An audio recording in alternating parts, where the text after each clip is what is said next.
Bienvenue sur le podcast Brille et Pétille. Moi, c'est Marie, thérapeute experte en santé mentale et en mieux-être. Je dédie entièrement ce podcast à toutes les femmes en quête de renouveau. Ici, on aborde la santé mentale sous toutes ses formes et sans aucun tabou.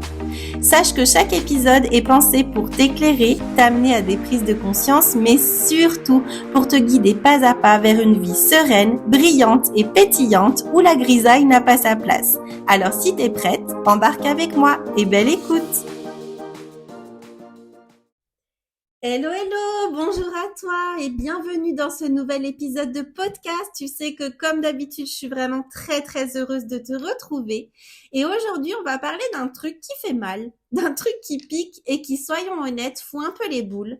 C'est pourquoi certaines personnes s'éloignent de nous quand on évolue. Pourquoi, au lieu d'être heureuses pour nous, ces personnes disparaissent, prennent de la distance ou pire encore, deviennent carrément désagréables, froides, voire même jalouses. Et pourtant, on ne leur a rien fait, non? Ce sujet, crois-moi, je le sors pas de nulle part, je l'ai vécu. Oh là là, oui, je l'ai vécu et pas qu'une seule fois malheureusement. Pendant longtemps, je n'ai pas compris pourquoi certaines amitiés s'éteignaient alors que moi, je me sentais bien dans ma peau, que j'avançais, que je grandissais. Et je me disais, mais punaise, qu'est-ce que j'ai fait de mal? En fait, j'avais juste oublié un truc essentiel. Certaines relations tiennent parce qu'on est au même niveau. Et dès que cet équilibre il est bousculé, c'est un peu comme un château de cartes qui se casse la figure.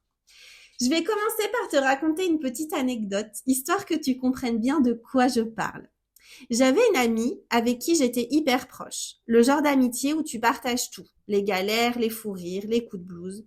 On se soutenait dans nos moments de doute. On râlait ensemble sur la vie, sur les injustices, sur les gens relous. Tout ça, quoi. Bref, c'était vraiment une amitié assez chouette, assez fusionnelle. Et puis un jour, j'ai décidé de bosser sur moi. J'ai commencé à travailler sur mon dev perso, à faire plus attention à ce que je mangeais, à écouter mon intuition, à poser mes limites. Et là, bam, ça n'a pas loupé. Petit à petit, elle s'est éloignée. Moins de messages ou des réponses peut-être un peu plus brèves, un peu plus sèches, des rendez-vous annulés à la dernière minute. Et moi, je me suis dit, mais qu'est-ce qui se passe? J'ai cherché, j'ai réfléchi, je me suis demandé si j'avais dit ou fait quelque chose qui avait pu la blesser. Et puis un jour, j'ai compris. C'était pas moi qui avait changé à ses yeux. C'était ce que mon évolution lui renvoyait d'elle-même. Mon avancée lui faisait ressentir son immobilité. Ce n'est pas qu'elle me détestait, c'est qu'elle savait pas comment être à côté de moi sans ressentir une sorte de malaise intérieur. Et ce n'est pas la seule fois où j'ai vécu ça. Je vais te dire un truc, quand t'évolues, tu renvoies un miroir aux autres. Et parfois, ce miroir ne leur plaît pas. Imagine, pendant des années, t'es sur la même fréquence que certaines personnes. Vous avez les mêmes galères, les mêmes croyances, les mêmes blessures, les mêmes discussions à rallonge sur tout ce qui ne va pas dans la vie. Et puis un jour, toi, tu décides que t'en as marre. Tu veux plus de positif. Tu veux te sortir des schémas répétitifs. Tu veux arrêter de te plaindre et commencer à créer la vie que tu veux vraiment. Et là, il y a deux types de réactions chez les gens autour de toi. Première réaction, ceux qui sont inspirés par ton changement. Ceux qui voient ton évolution et se disent « Waouh, franchement, si elle a pu le faire, peut-être que moi aussi ». Ces personnes-là, elles restent. Elles te posent des questions, elles t'encouragent, elles veulent comprendre ce qui te fait du bien. Celles-là, ce sont des pépites. Franchement, si tu en as, garde-les précieusement.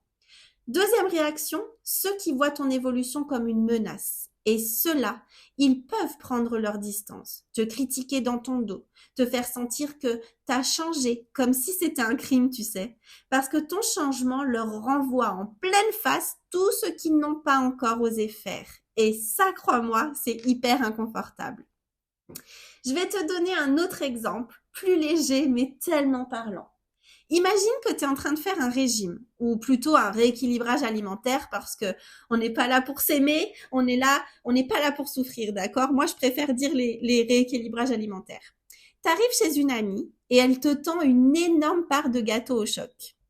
Toi, avec tout ton self-control, tu dis non merci, c'est bon, j'évite le sucre en ce moment. Oh là là, j'arrive plus à parler. Qu'est-ce qui se passe à ton avis? Elle peut réagir de deux manières. Soit elle te dit « Oh, mais c'est super, c'est vraiment bien que tu prennes soin de toi, blablabla, blablabla. » Soit elle te lance un regard ultra bizarre et elle te dit « Mais allez, t'es pas rigolote ou quoi? Vas-y, mange-en, je l'ai fait pour toi. » Et en fait, elle commence à te faire culpabiliser. Pourquoi? Parce que ton choix lui renvoie son propre comportement. Parce que tout à coup, ton refus y met en lumière ce qu'elle-même n'arrive pas à faire. Ce n'est pas que tu lui fais du mal, c'est que ton action lui renvoie un inconfort qu'elle n'a pas envie de gérer. Alors maintenant, qu'est-ce qu'on fait avec ça? Comment on gère ces éloignements, ces ruptures silencieuses, ces amitiés qui se désistent alors qu'on n'a rien fait de mal? Déjà, la première chose, on accepte que tout le monde n'est pas censé rester dans nos vies pour toujours. Il y a des personnes qui étaient parfaites pour une période donnée, mais si elles ne peuvent pas grandir avec toi, ce n'est pas de ta faute, ni de la leur, c'est juste la vie.